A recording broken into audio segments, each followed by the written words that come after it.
Hello and welcome to the start of a new week of politics at Jack and Sam's Daily. Everything you need to know about the week ahead in British politics in under 20 minutes. It is Monday, November the 18th. My name is Jack Blanchard of Politico. With me, as always, Sam Coates of Sky News. And Sam, I am distraught to see that you are in your house today and not on the Copacabana in Rio de Janeiro with the some of the luckiest people in the travelling lobby and the Prime Minister, who is on his travels yet again this week. And where better to be than Rio? Yes, it was a long old flight to Brazil yesterday, according to people who are travelling with the Prime Minister. Stopovers in places like Cape Verde. I was told the Prime Minister, even the Prime Minister was looking bored as he stared wistfully down the plane all alone during some of the stopovers.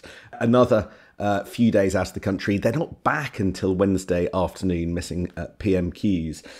So it's going to be one of those weeks where the gamekeeper is away again. Yeah, and he's got a freezing cold Britain to look forward to when he returns from blazing hot Brazil. There's a lot of domestic policy going on this week while Starmer is at the G20. The Labour row, Sam, over assisted dying is getting more and more public and very interesting to watch. We'll talk about that in a bit. The government's very public row with the farmers continues. That's going to be a big story this week. And we're expecting the welfare white paper, which is due out next week, but there are bits of that now leaking out as well. Should we just talk very quickly, Sam, about what is exactly coming up this week before we get into the day ahead and Rio and all of that? Why don't you just start off with Monday, please? So Keir Starmer in Brazil, David Lammy also abroad. He's at the UN in New York, and it's buses in the Commons today. The bus bill with Lou Haig. She's also meeting Andy Burnham and Richard Parker to talk about bus networks out of London. Tuesday is going to be dominated by two things. The farmers' protest in Westminster. We're expecting up to 20,000 farmers. I didn't even know we had 20,000 farmers in this country coming to protest in Westminster. The government, of course, saying only 500 farms a year will be caught up by the changes to inheritance tax they're protesting about, but I'm sure the farmers will dispute that. The other big thing on Tuesday is it is 1,000 days since the Ukraine war started. The government will be marking that, and President Zelensky will be in Europe addressing the European Parliament, making a big speech there. Inflation statistics on Wednesday, and the big event of the day is Deputy Prime Minister's questions, because as we say, Keir Starmer's out of the country and Angela Rayner is stepping in for the government. But, Jack, I just checked, and we do not know who Angela Rayner is going to be facing. When I put in the inquiry in the last half an hour, so at 6 o'clock in the morning, thank you to the person on the other end of the phone, I was told TBD. So that's not even TBA, to be announced, but to be decided. When you go back and look at the shadow cabinet list that was released by Kemi Badenoch a couple of weeks ago, there's no indication who her kind of de facto deputy was. They sort of shot down the idea that it might be Ben Houchen, but he's a peer, so it couldn't have been him in any way. So either they haven't announced or they haven't decided who will be Kemi Badenoch's Commons deputy from here on in, which is quite something. Maybe they could have sort of a lucky dip or a raffle or something like that to decide who gets to stand in at PMQs on Wednesday. It could be quite fun, couldn't it? What else is happening this week? The COP Summit. Remember that? It's still going on. It finally closes on Friday. Ed Miliband is there, and we're expecting the Ofgem price cap announcement on Friday as well. Prices are likely to be increasing in January, which is obviously going to be a big story given the winter fuel bills everyone is talking about and paying. Should we crack on with the day ahead, Sam? Because Keir Starmer is in Rio right now. He was on the plane chatting to hacks about what he's going to be talking about at the 2-day G20 summit, which is basically Monday and Tuesday of this week. There are two big things that are on the agenda today. One, the Prime Minister is meeting with President Xi Jinping of China for a face-to-face meeting, the first face-to-face meeting between a British Prime Minister and President Xi since Theresa May way back in 2018.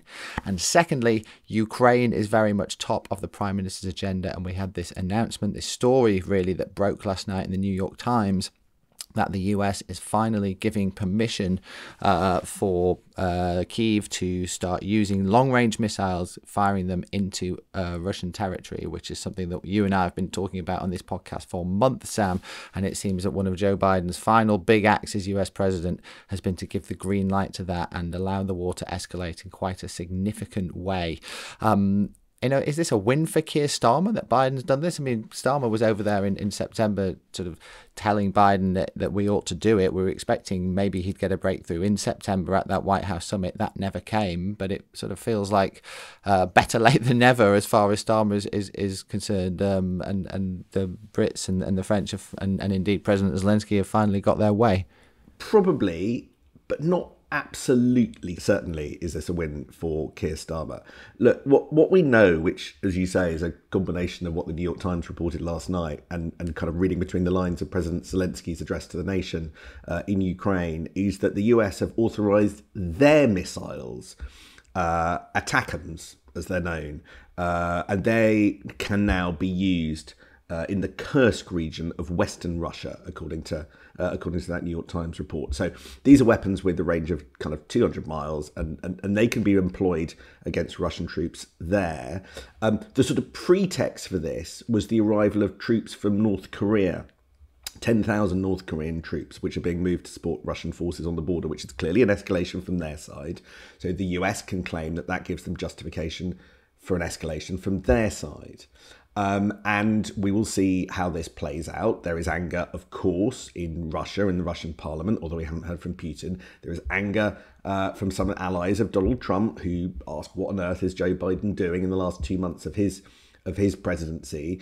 And I say pretext, the North Korean troops was a pretext, because when I was talking to Foreign Office people, a month ago, they thought that if Donald Trump won the presidency, Joe Biden would, in some senses, step up his support for Ukraine in the final weeks of his presidency, sort of to give Ukraine a better hand if Donald Trump then forces the country to the negotiating table after he becomes president. There's just an interesting quirk. Downing Street and everyone on the plane, Prime Minister yesterday, were not commenting on this story. And I wonder whether that is because, although the authorization has been given for these ATACMS missiles, I just see it towards the end of the story in the Times, they say it is not 100% nailed on, that it also means that Storm Shadow, the British missiles, will get sort of authorization from the US to deploy missiles into Russia as well. Now, Storm Shadow missiles are UK missiles, but they do require American technology, which is why there is this need for US approval. So that is a slightly separate question. It'll probably come on the basis of why not, but it isn't definite and automatic. So there is just a quirk there to watch out for. Maybe that will be resolved by the end of the day. But I just noticed in the reporting there isn't an automatic read across. No, that's right. And our reporters were hassling Downing Street about this specific issue all last night and through overnight into this morning about whether this also means that Storm Shadow missiles, which have different capabilities to the American-made ones that have been given the green light, will also be given the green light. Absolutely no comment so far from Downing Street.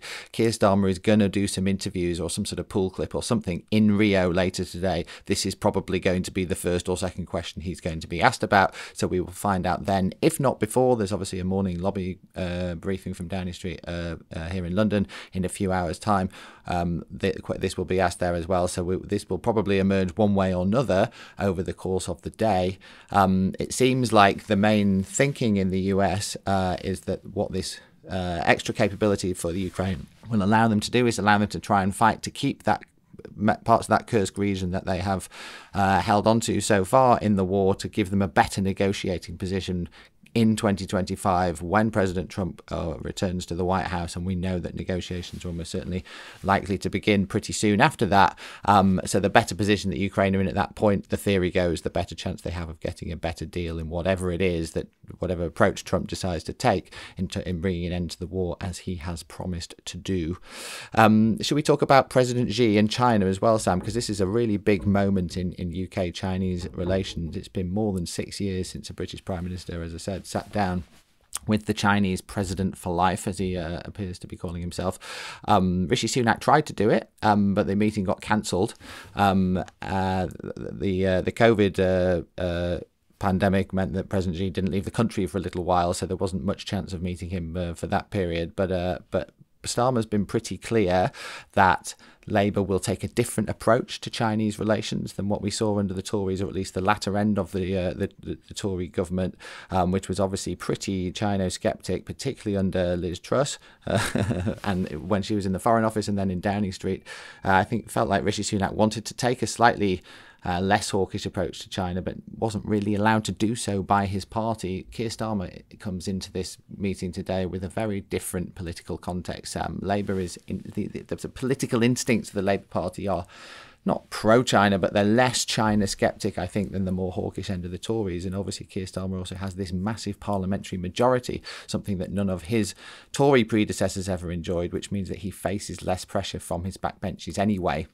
And so if Keir Starmer wants to reset relations with China, as he appears to do, then he has much more political capital to do so. That's right, allowing him to do things that you wouldn't normally expect, like the Prime Minister having this meeting before the UK has actually concluded its review into UK-China relations, which was one of the first things that they announced when they came into office. Still isn't concluded, and yet you've had this. You've already had the David Lammy visit to China. That was a couple of weeks ago. It has been announced that, or it's certainly been privately confirmed, that Rachel Reeves quite soon is going to go to China. And then I am told that there is discussion and preparation underway for Keir Starmer himself to go to China. That looks like it'll be next year. We are in a properly different place. That, you know, we are creeping back much more to Theresa May style relations back from 2018, when some of the golden era language was still around. Where does this come to a crunch policy-wise? Well, it is absolutely clear that one of the government's top priorities is its green agenda and pushing through the net zero targets that we were talking about when the Prime Minister was at COP. That means more electric cars. It means more investment in green power generation. And to a certain extent, you're going to require a sort of greener form of steel. The question is, where does all that stuff come from?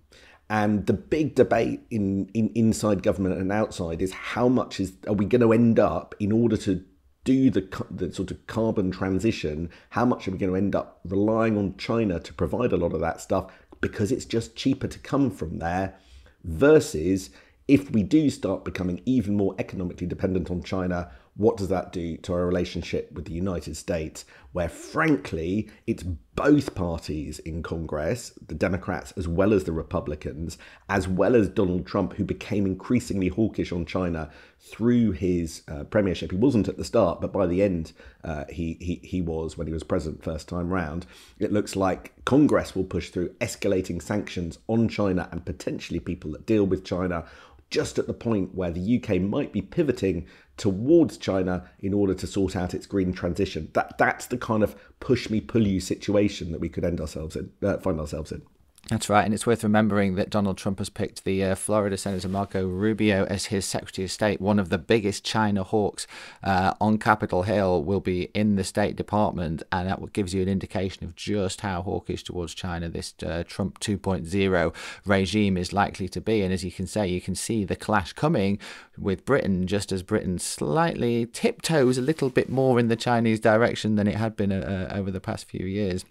Equally, there will be voices in Keir Starmer's ear saying that, you know, America is no longer looking like the absolutely rock-solid, dependable security ally for Europe that it has been for the last 60 or 70 years, and therefore, you know, hedging bets slightly and making sure you have reasonable diplomatic ties with lots of other centres of power is not a bad idea for a British Prime Minister, just as he maybe tiptoes towards Europe a little bit more for the same or for similar reasons, you know, having reaching out some sort of olive branch towards China might seem like a smart thing to do. We will see how that meeting goes today. Should we spend the last few minutes talking about some domestic stuff, Sam? Because the assisted dying debate has really dominated conversations within Labour Party circles over the last week or so. Really interesting the way that has sort of blown up really as an internal political issue. Wasn't really predicting that was going to happen when we realised that the private members bill was being brought forward, but I feel like Wes Streeting, the health secretary, has really put a bit of a hand grenade under this issue by coming out so strongly and so publicly, vocally against it. We were saying last week how that has encouraged quite a lot of Labour MPs who were on the fence to potentially decide not to vote for the bill. And it's also angered lots of Wes Streeting's colleagues who are in favour of assisted dying and weren't expecting to see the Health Secretary come out in that way.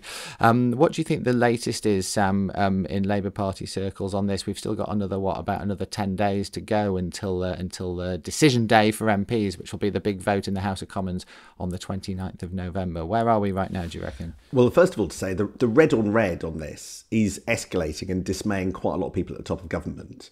It actually reminds me a bit of the Brexit debate.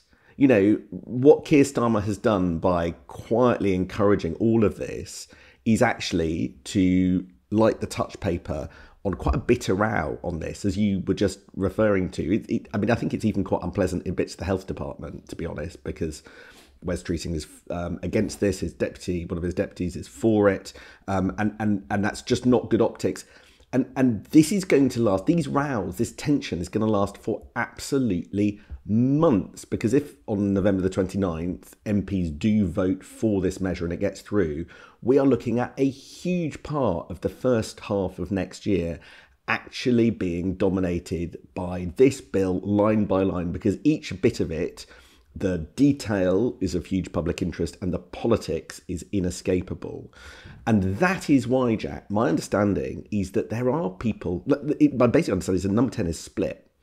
Not really split so much on should we authorise assisted dying or not, but on whether or not it's in Labour's political interests that this continues. I'm told by multiple sources that even Morgan McSweeney, the Chief of Staff in number 10, isn't very keen on this getting through and rolling into next year, not because he's taking a view on the issue itself, but just because it's a bit of a horror show.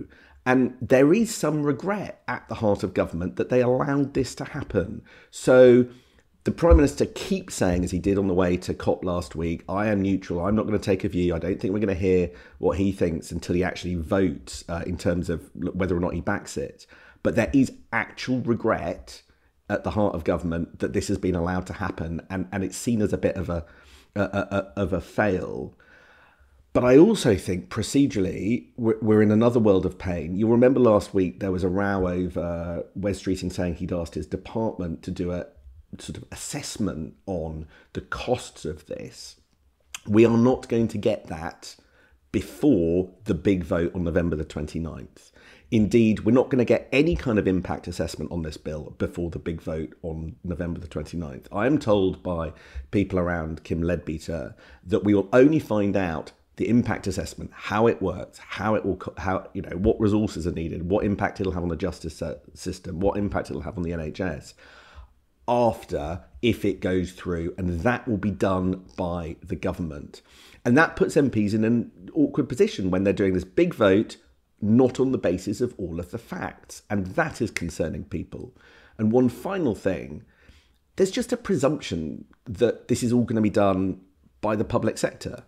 Now, that debate doesn't seem to me to have been actually had out in public either.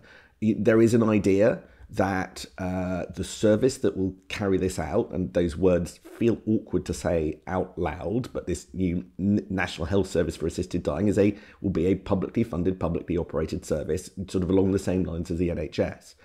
But look at Switzerland. That is a heavily regulated but private and fee-paying service that anybody can access. And that option, although it will be for the secretaries to decide exactly how it works, that option hasn't even been debated. There is a presumption that it's public, but we don't even seem to be having that debate, which would have a huge impact on the cost of this. So whether it is how this debate is conducted, what people think in Downing Street, whether we're going to get all the facts, or the way it all operates in practice, so much up in the air. And yet a week on Friday, everyone's going to make up their mind. That clanging noise you just heard was Sam Coates' 20 minutes buzzer. We've promised you to do this in 20 minutes, so we must leave it there. Sam, I'm about to go and get on a plane and fly to Washington, D.C. to see how things are looking in soon-to-be Trump land. So our next conversation that will come from my end will be coming from there. So I'm looking forward to being the one on my travels tomorrow. And I'll look forward to chatting to you then, man. Can't wait to see where you're coming to us from. See you then. Bye-bye. Have a great day.